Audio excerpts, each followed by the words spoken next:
16 opérateurs de la Delta Force, 5000 légionnaires romains.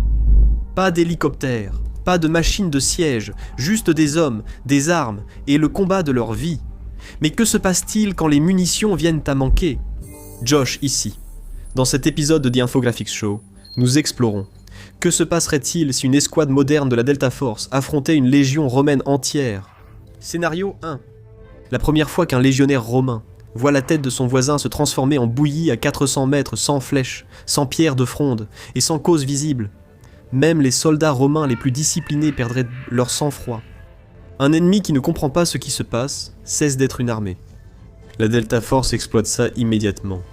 Mais une déroute en 10 secondes ne fait pas une bonne vidéo. Disons simplement qu'Infographics a enfreint toutes les règles du voyage dans le temps. Les Romains ont été informés. Les Romains savent que les armes à feu existent. Ils ne vont pas céder. Les combats commencent réellement. Et maintenant, les choses se compliquent. Scénario 2. Alors, remettons ces 16 opérateurs de la Delta Force sur le terrain. Ce ne sont pas de simples figurants. Ce sont parmi les soldats les plus d'élite au monde, entraînés à agir dans l'obscurité, à l'étranger et dans des situations extrêmes. Chacun porte un fusil d'assaut. HK 416 tirant des munitions. Autant de 5,56 mm, portée efficace d'environ 300 à 450 mètres. Cadence de tir, jusqu'à 850 coups par minute en mode automatique.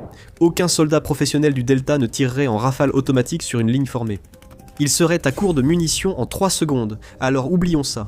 Ils ont aussi des armes de poing, des grenades, peut-être une fusil mitrailleur ou un fusil de précision pour toute l'équipe, ce qui fait environ 3400 à 4800 cartouches au total. Une puissance de feu énorme, mais limitée. De l'autre côté du champ de bataille, les Romains n'ont pas que des épées et des sandales. Chaque légionnaire possède un scutum, 2 pilas et un glaive, et il s'est aussi entraîné en formation pendant des décennies. La première ligne forme une testudo, la formation en tortue, si dense que des hommes pourraient littéralement marcher sur les boucliers. De loin, Delta a l'avantage. Une balle de 5,56 mm tirée à 1600 pieds traversera absolument un bouclier romain. Il n'y a aucun doute là-dessus. Mais la Delta Force fait face à une formation d'environ 150 mètres de large et 30 rangs de profondeur. Chaque tir compte, mais même dans le meilleur des cas, des centaines de Romains survivront. La puissance de feu de la Delta crée le chaos, mais la doctrine de Rome, c'est la patience, l'usure et la réduction de la distance. La physique est du côté de la Delta, mais les chiffres sont du côté de Rome. C'est là que ça devient difficile pour la Delta. Les manuels de terrain de l'armée américaine eux-mêmes indiquent un rythme de tir soutenu d'environ 12 à 15 coups par minute pour un fantassin, soit environ un tir précis toutes les 4 à 5 secondes. Chaque opérateur épuise une dotation standard de 210 cartouches en 14 à 16 minutes environ. Mais ces gars-là n'ont pas besoin d'être sélectifs avec leurs cibles. C'est l'environnement le plus riche en cibles qu'ils verront jamais. Tout ce qu'ils ont à faire, c'est de serrer la gâchette et de laisser parler le plomb. Dans cet intervalle, Delta va infliger de sérieux dégâts. La plupart des tirs toucheront une cible. Des balles frappent le scutum et ricochent, mais la plupart du temps, la balle l'emporte. Cela entraîne des milliers de pertes avant que Delta manque de munitions. Ça paraît catastrophique, jusqu'à ce qu'on se rappelle que Rome a amené 5000 hommes. Même dans le meilleur des cas, façon John Wick, où chaque balle touche soit la tête de l'ennemi, soit le torse, il restera quand même quelques centaines de soldats romains debout. Les balles de Delta ne suffiront pas. Les grenades pourraient aider. Une grenade à fragmentation lancée dans une formation romaine serrée peut tuer plusieurs soldats, en blesser d'autres et provoquer le chaos que cette formation cherche à éviter. 16 opérateurs portant chacun 2 grenades pourraient provoquer quelques centaines de pertes supplémentaires. Mais cela ne réduirait l'écart que si Delta a déjà réussi des milliers de tirs à la tête avant que l'ennemi ne se rapproche. La Delta Force dispose, au mieux, de 15 à 25 minutes pour terminer ce combat, avant que la situation ne devienne tout autre. La meilleure stratégie pour Delta n'est pas d'affronter Rome selon ses règles. Alors comment pourrait-il s'y prendre ? Scénario 3. Par temps chaud et ensoleillé, le terrain découvert favorise Rome. Ils y gagnent depuis des siècles, donc Delta préfère choisir le terrain. Un col de montagne, un pont, un canyon, n'importe quel endroit qui oblige Rome à comprimer cette formation massive en file indienne. C'est comme transformer la machine militaire la plus redoutable du monde en une très très longue chenille pleine d'assurance. Dans ce canyon étroit, l'avantage de masse de Rome s'annule. Peu d'hommes peuvent combattre simultanément. Delta n'a alors plus à défendre tout le champ de bataille. Il couvre l'équivalent topologique d'une porte, Chaque salve ajoute de la friction. Chaque perte ralentit l'inertie de la tortue. Ici, le mitrailleur de l'escouade, qui, en terrain ouvert, ne serait qu'un seul tireur face à un mur humain, devient tout autre chose. Il devient un goulot d'étranglement mortel, et les Romains n'ont d'autre choix que de charger de front. Mais les Romains ne sont pas stupides, et c'est important. Un légionnaire romain qui regarde un passage étroit pense immédiatement à ce qu'il y a de l'autre côté, et à la façon de le contourner. Les contournements, itinéraires alternatifs et division des forces entrent en jeu. Rome n'a pas bâti un empire en tombant dans des pièges, mais chercher une autre route prend du temps, et pendant qu'une partie de la légion contourne, Delta affaiblit les forces à l'avant. C'est ce qui s'approche le plus d'une victoire pour Delta lors d'un affrontement. Le goulet d'étranglement ne les rend pas invincibles, mais alourdit surtout les pertes humaines pour Rome. N'oubliez pas d'aimer, partager et vous abonner, car où ailleurs verrez-vous Delta Force contre les Romains tout en apprenant?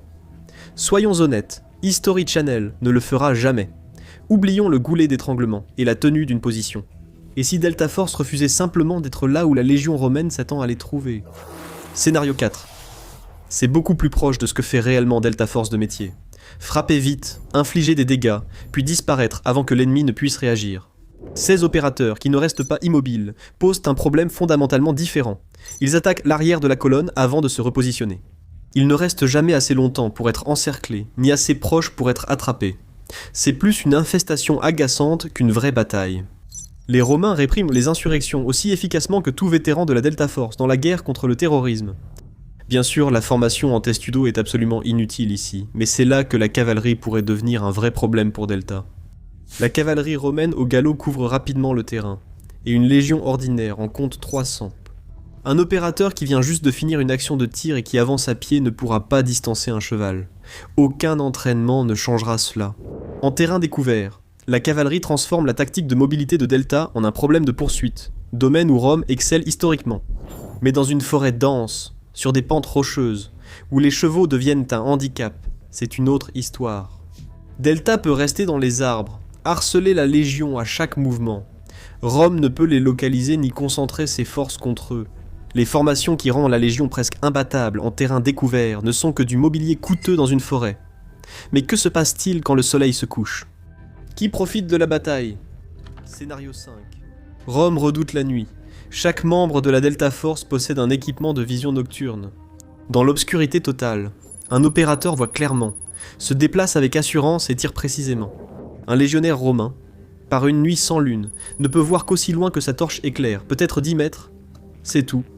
Au-delà du feu, ils n'ont que la lune, leur sang-froid et pas grand-chose d'autre pour se rassurer. Une attaque nocturne contre un camp romain annule presque tous les avantages de Rome. Les feux de camp, essentiels aux Romains pour se réchauffer et s'organiser. Les désavantages, car ils illuminent les soldats proches, en faisant des cibles faciles pour ceux ayant une bonne vision nocturne. Pendant ce temps, Delta reste invisible. Les armes à silencieux n'éveillent pas le camp. Un sentinelle tombe sans bruit, puis un autre, sans explication. Et au moment où le camp comprend qu'il est attaqué, les assaillants sont déjà bien à l'intérieur du périmètre. L'effet psychologique de cela est difficile d'exagérer. Rome s'entraînait pour des ennemis que l'on peut voir, des armes que l'on peut entendre, des menaces venant d'une direction qu'on peut affronter de face. Des soldats mourant sans cause apparente ni ennemis à combattre, ce n'est pas un problème militaire que Rome peut résoudre. C'est le scénario d'un véritable film d'horreur. La nuit, Rome n'a aucune réponse face à Delta Force. Avec plus de temps pour planifier, les opérateurs auraient pu causer bien plus de dégâts lors d'une attaque nocturne. Ces hommes faisaient de l'élimination cibler leur métier. Ils pourraient aussi facilement frapper méthodiquement toute la chaîne de commandement de la Légion, sans difficulté. Imaginez le legatus legionis de la Légion, le général commandant, tué à bout portant, sa tente infiltrée par un seul opérateur. Ensuite, le primus pilus, l'officier de combat le plus expérimenté de la Légion, le suit dans l'au-delà. Les centurions sont éliminés un par un, tous dans l'ombre. Au matin, la Légion se réveillera complètement sans chef, sans aucune explication. Et c'est là que la superstition romaine achève le travail. Les armées romaines pouvaient arrêter leurs opérations si des poulets effrayés refusaient de manger avant un combat. Ce présage était si grave que l'ignorer était vu comme s'attirer un châtiment divin. Comparé à cela, la disparition silencieuse du commandement entier en une seule nuit reviendrait à recevoir une lettre sévèrement formulée de Jupiter. Si Delta pouvait convaincre 5000 hommes, presque comme une vérité religieuse, que continuer ce combat est une mauvaise idée, ils auraient peut-être une chance. Pourquoi ne pas ajouter un scénario de Plute, tant qu'à faire? Que se passe-t-il si nous envoyons la Delta Force dans l'endroit dont Rome est le plus fier, une ville antique, Manche Bonus? Des rues denses, des ruelles étroites, des bâtiments tellement serrés qu'on peut toucher les deux murs en écartant les bras, des angles morts tous les 10 mètres, des toits partout. Cela efface le plus grand avantage de la Delta, leur portée. Rome garde ainsi l'avantage de maîtriser un terrain qu'elle connaît mieux que l'ennemi.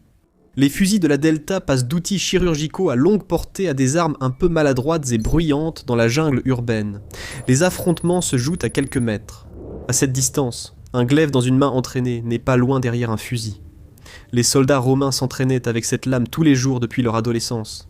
Le gilet pare-balles de Delta favorise la mobilité au détriment de la protection, exposant membres et bas du corps.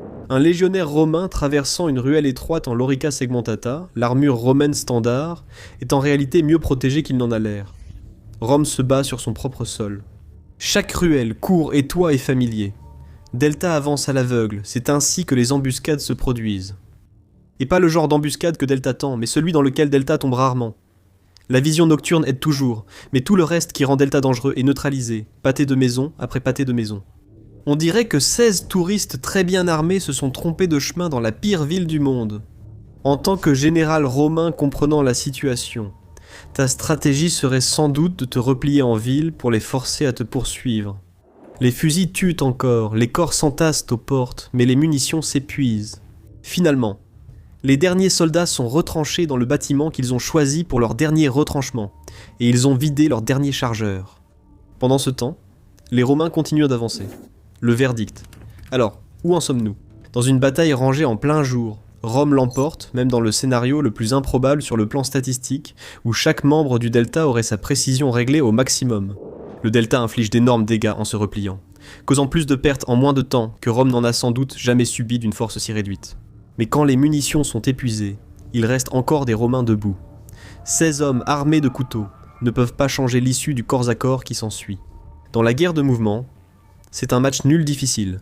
Le Delta avance en terrain favorable, mais ce n'est pas une vraie victoire.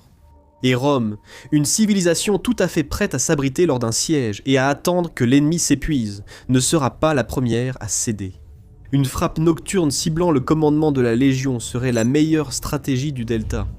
En ville, peu d'endroits permettent de se cacher avant que la Légion ne prélève les impôts de César. Les armes modernes dominent les escarmouches, mais les systèmes anciens l'emportent à l'échelle des siècles. Que se passerait-il si un peloton moderne de Navy Seals affrontait une légion romaine? Cliquez ici ou regardez cette vidéo pour le découvrir.